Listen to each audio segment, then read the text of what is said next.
best. No breaks when you're chasing success. You snooze, you lose, no redos. Only get one shot, there's no sequel. Have fun, love what you do. Live right, be your own individual. Stay sharp, play smart, this is your life. I don't know much, but I know you don't live twice. Don't waste it, yeah, don't waste it, yeah, don't waste it. Hello and welcome to another episode of Unsung Heroes. I'm Chrissy Morales, and today I do not have Wonder Woman, but I have Superwoman here today. She does it all, from being a mother to being a youth advocate to volunteering as a suicide prevention and also helping the mentally disabled. It is my honor to introduce Naya Youngest. Naya, welcome. Thank you. Hi. It's such a great honor to have you here today. Like, you do so much, and I forgot she's also an author and a publisher, guys. Yes. So Naya, can you begin by talking to the audience about what you do with your volunteer work? Okay, so I'm certified through the AFSP as a suicide prevention specialist, and so I can go out and speak to people about suicide prevention. I usually specialize in children, adolescent children, like 12 to 15, just to get them aware that it does affect more than just that person and that family. Suicide can affect everybody who has come into contact with that person.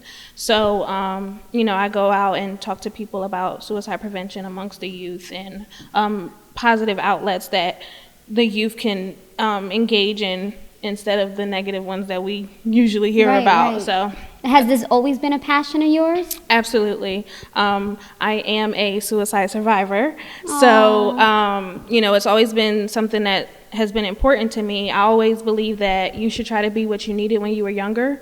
So, it's definitely something that I hold near to my heart. Yeah. Now, when that happened, how old were you? I was between the ages of 10 and 12.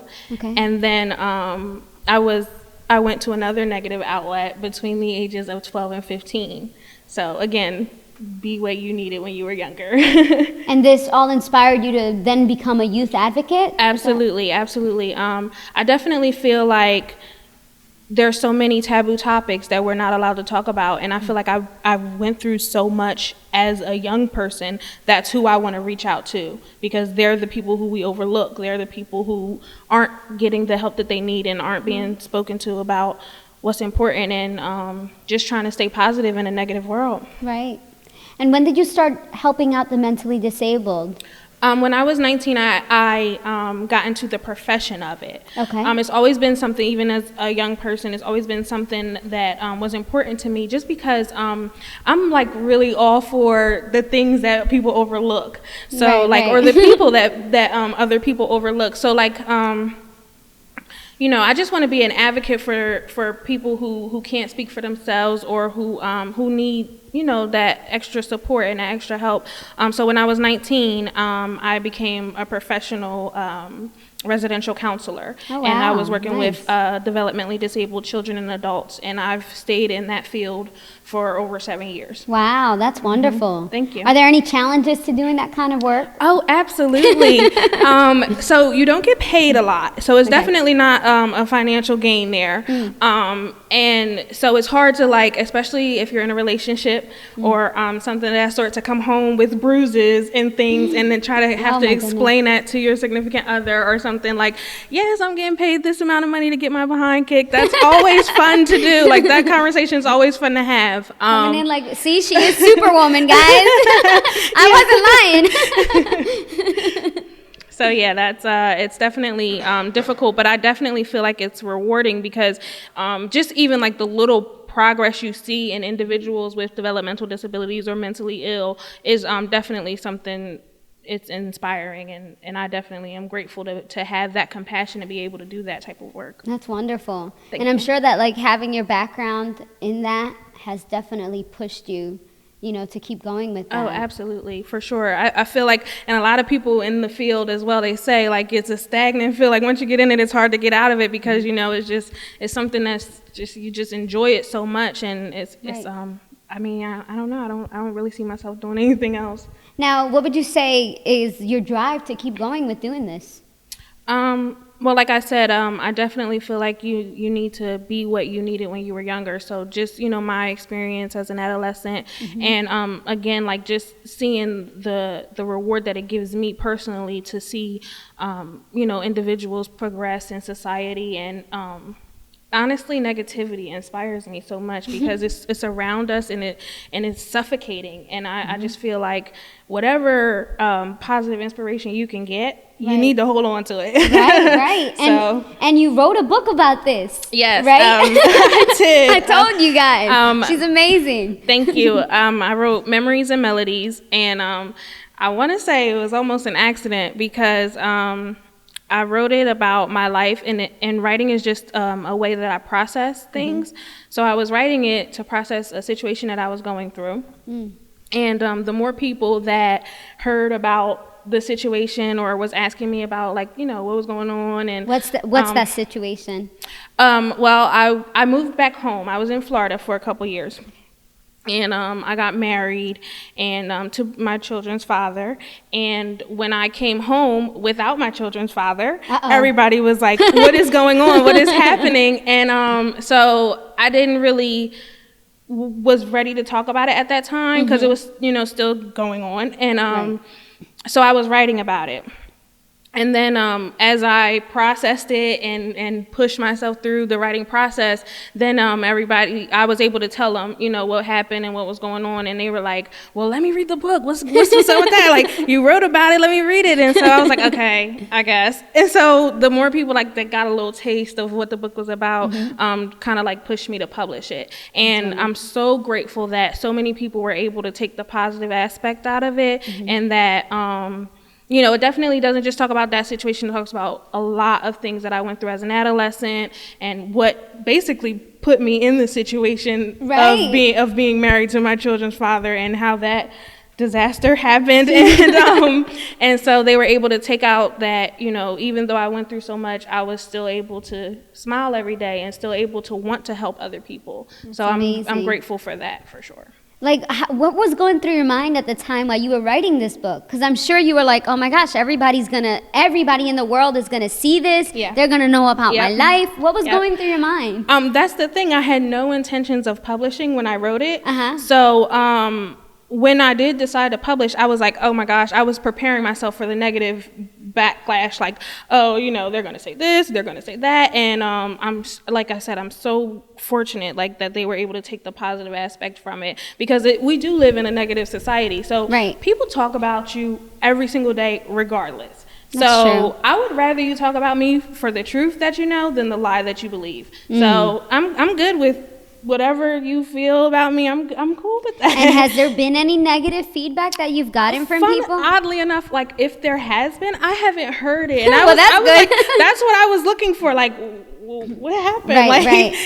Everybody's been so positive and so supportive, and I'm so appreciative of everybody who's read it and enjoyed it. I'm thankful. That's amazing. What has been some of the positive feedbacks that people have said to you? Well, the main thing is people attached emotionally to it.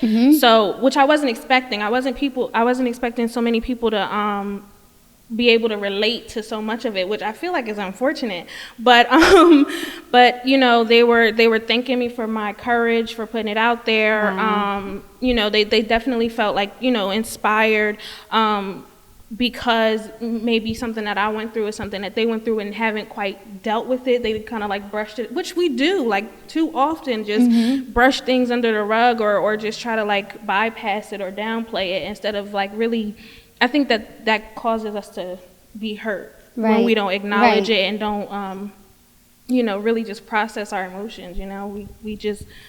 It can cause problems later on. Now, are all of your books, have you only written one book, or are you going to keep writing more? No, I have 2 books coming out December 13th. They're both finished. They're both in the production process now. Wonderful. They're both coming out December 13th, Real Life and The Love of Loyalty. And are all your books based on this experience about you? They're all based on a true story, or? No, the next 2 are fictional. Okay. The real life was my first time writing a fictional novel at a professional level, so I had a lot of fun. I want to say I'm an urban author, so it is urban, but real life is. I really feel like a lot of people are going to enjoy it. It's about 4 young women who grew up together and they try to remain friends throughout adulthood, which I feel like we can all relate to. Just it becomes a difficult task to remain friends with people over years, because who you are as a child isn't who you are as a teenager, and who you are as a teenager isn't who you are as an adult. And that's how it's supposed to be. You're supposed to change and evolve, but sometimes who you become isn't someone I'm going to like. Right, so right. I feel like everybody can relate to that, yeah. Right, because there's plenty of friends that you know, after the years, you're not friends with anymore. Exactly. And it's a shame. I love you guys, but you're not friends with them anymore, you know, and you'll miss a part of them. So I'm sure a lot of women out there, even a lot of people, guys too, can relate to that book, because you're not always going to be friends with those people. Yeah, and I definitely, all of my books, I want them to entertain, of course, but I'm an educator, so if I can teach you something while entertaining you, that's what I'm going to do. That's my goal. Now, what's the spin on that? On what do you teach people in that book, especially about friendship? In real life, I teach people just about learning to let go. When it's time to let go, because it can kill you. It can really deafen your soul, like just really darken who you are as a person when you're holding on to so much negative energy, and just learning to let go, and principles like loyalty and and love, and just knowing what's real and what's right. Right. That's such a powerful movement to even make. Is this what you want to do, this creative movement with your writing?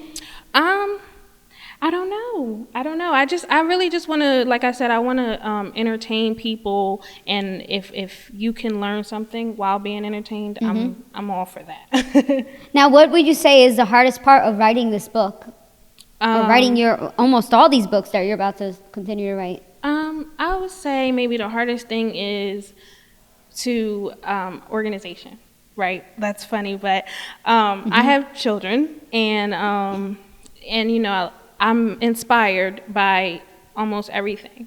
So if I'm inspired by something, I'll go ahead and put it in the book. And then, like I said, the editing process is torture. So I have to figure out what should go where. Do you do this all by yourself? I do. Wow. I do it all, because I went through a process with memories and melodies. If you look at the table of contents, it tells what chapter was written what year, because I went through this process where publishers contacted me and they wanted to publish the book and do all of these things, and I tell people it encouraged me to do more, because they want to make money off of what you do, and all your hard work and all your time and all your passion, and I'm just like, that's okay. And then you have people who edit your book and butcher it. So I would rather do it myself. Right. So you just decided to take it all. I did, and it was those meetings that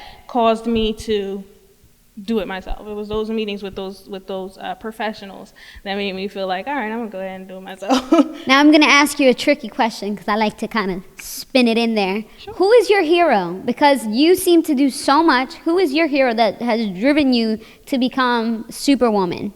Well, the funny thing is, I would have to say my son. And I know that sounds that's so sweet, silly, but he just turned 10, and I look at him all the time, and I don't know where he came from, and I really don't. And the thing is, people say oh, that's you, that's who you are, and if that's any indication of who I am so proud of me, because he's always been so intelligent, so independent, so inspirational to me. He's ahead of his time. He's always been ahead of his time, and I really don't know where he's our conversations, even when he was younger, they stumped me. I'm like, I don't know what to say to that. So and he's only 10 years old, and he just turned 10, and wow. He's definitely a hero to me, because he's as parents, we of course want our children to have a better life, but it doesn't always happen like that. Right. And so just the fact that he's able to smile he's so unaffected by so many things that I freak out about. So I'm grateful for that. He's learned from the best. I'm seriously he had blessed with Superwoman him. as his mom. Thank you so much. You do it all. You truly do. Like it's you. just amazing to me, all Thank the you. things that you do. Thanks. Coming up, guys, we'll find out what makes Naya an unsung hero. Hey guys, this is Chrissy Morales here, the producer and host of Unsung Heroes, and I'm looking for someone like you to be on my show. If you think you have what it takes to be an unsung hero, email me at tvunsungheroes@gmail.com. Welcome back to Unsung Heroes. I'm Chrissy Morales, and I'm here with New Jersey superwoman, Naya Youngest. Hi, Naya. Thanks, hi. So the audience has been dying to know, what makes you an unsung hero? Well, if I had to consider myself a hero, I would say compassion. I just definitely care about the people that get overlooked, children, individuals with developmental disabilities, as well as individuals with mental illness. Now, what is something that you can say to young people out there who want to write their own book and do all the stuff that you're doing? I definitely would say you should do it. If you feel like, you have a story to tell, and everyone does, and you have the passion to do so, I definitely feel like it should be done. It definitely can be done.